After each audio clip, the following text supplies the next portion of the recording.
And hello guys, I'm back. I got cut off on my own video that I set my recorder for like 10 minutes and I was just about to say, okay, I'm going to stop this and I'll be back. So I'm sorry I got cut off.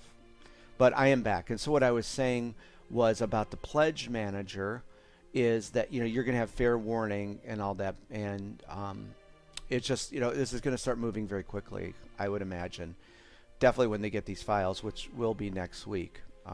We nailed just about everything down for this. Very excited for this, honestly.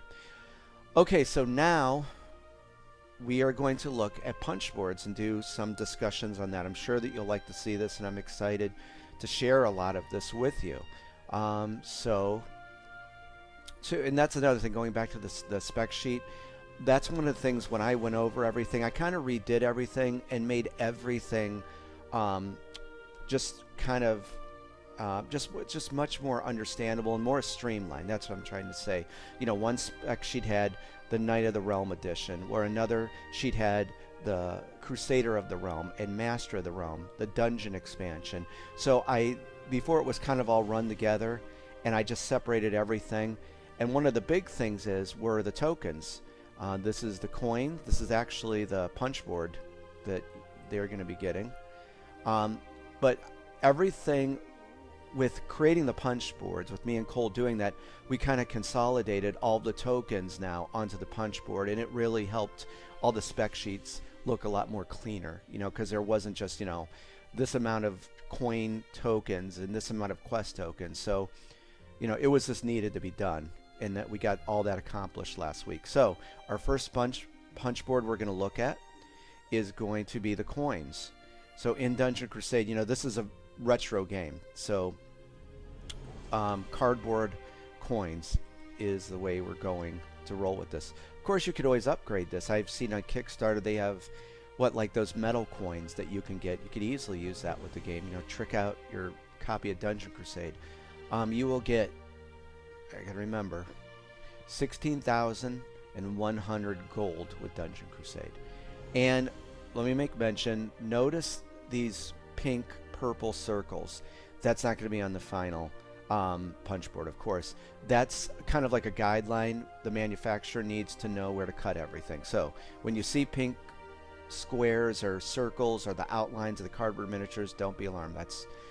You will not be seeing that. That's strictly for manufacturing. So that's what kind of the cardboard coins look like. So there's that one punch board. And we're going to move on to, these are the hit markers and the life force tokens. And let me switch this here.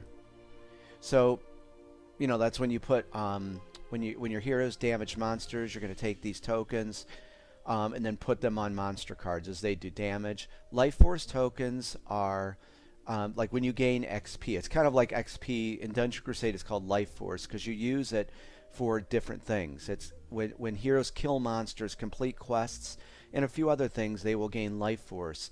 And you use life force tokens for buying new special abilities. You use them to leveling up. And if you remember, we talked about underworld artifacts. I think we talked about in the rulebook series. But you have to power underworld artifacts with life force. So that is your token sheet for that. That's what that's going to look like. And here's a cool one. You are going to get 44 awesome retro-inspired doors. And Sean Ellis created these doors way back when we were working on this. I said, hey, how about some cool-looking, retro fantasy doors? And I think I had a rough sketch I gave him. So you'll get 44 doors with this. And if I remember right, see like the stone doors here, you get 10 stone doors. And then these, I think I called these classic dungeon doors. Very cool. I really like those. You'll get 17 of those. I think it's 17. I can't remember. Like, I know it was 7. It's like 17, 17, and 10. But I think you'll get 17 of these, and then see like these, I call them chapel doors. You'll get 17 of those. So 17 of those, 17 of those, and 10 of those. I was going to say I thought it was 16, 16, 10, but no, it's 17, 17, 10. So there you go. There is your punch board of dungeon doors. And you use those, I'll pull up a picture in the next video, but you put those in these little plastic bases. black ones that will come with the game. So now we're going to go on to Cole actually he did this too. Thank you, Cole. He set up the dungeon door punch board, and this is the rest of your I don't know why I call them chapel door dungeon doors. So there's some of the cardboard miniatures. As you know, like I'm a totally retro guy, and I've always envisioned this game with cool cardboard miniatures. So there you go, Art of Freddy Lopez. And then these are, I didn't load the back side of these, but like the reverse side of like these are your battle tokens. And the final size of these, they're kind of going to be like chunky tokens. They're 1 1/4 inches. So they're kind of thick, like wide. So those that on the reverse side, it says it's blue and it's for defend. So, attack side, defend side for combat. And there is an overgrown black rock viper. I have to say, guys, you don't know the fantastic feeling it is to sit here and just chat with you, relax, this thing is done, and just talk about punch boards. It's truly a great feeling. Okay, and then we're going to move on to the next punch board, more cardboard miniatures. Now, I'm going to tell you something. I changed something a few months ago. We'll discuss it now, but these are some of the heroes here. There's Edwin and Zeke and Maheliak, Cerbrenus, our rogue hero Palum, and then Faith, and there you go, Albus, the party's fetch hound. There's Red Widow, one of the guardians, Horus, and some of the minions.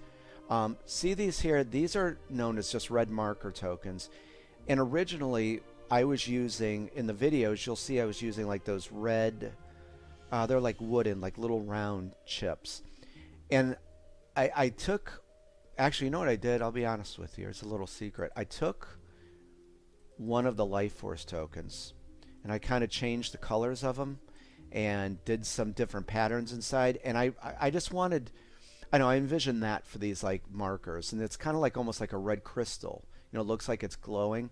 So you're going to use these on your village board for like the terror level. Definitely all over the dungeon UI board for like the raid difficulty. The Guardian spawn rate, and I really like how those came out. Again, pink cut lines, those won't be there. It just shows the printers how things have to be cut on the punch board. So I really dig these kind of updated marker tokens for you. So there's that, and then we're going to move on to another. Yeah, this is a cool punch board. More monsters. I think it's all monsters. Yeah, this is all monsters. So we got an orc archer, skeletal grunt. And there is a Shadow Servant right here. And there's a Wraith. And Blackwood Prowler. And there's Banevik, one of the Guardians. There's Razorfang. Hopefully you can see my cursor. I think it flashes yellow when I do this. There's Razorfang, one of the Guardians. And Nefarion, a Hellhound. Very deadly Hellhound. And Lord Blackhand is right here. The leader of the Blackhand army. Cultist of Zal. So there is that. Tell you what, I'm going to stop this because I'm not going to get cut off by my recorder again.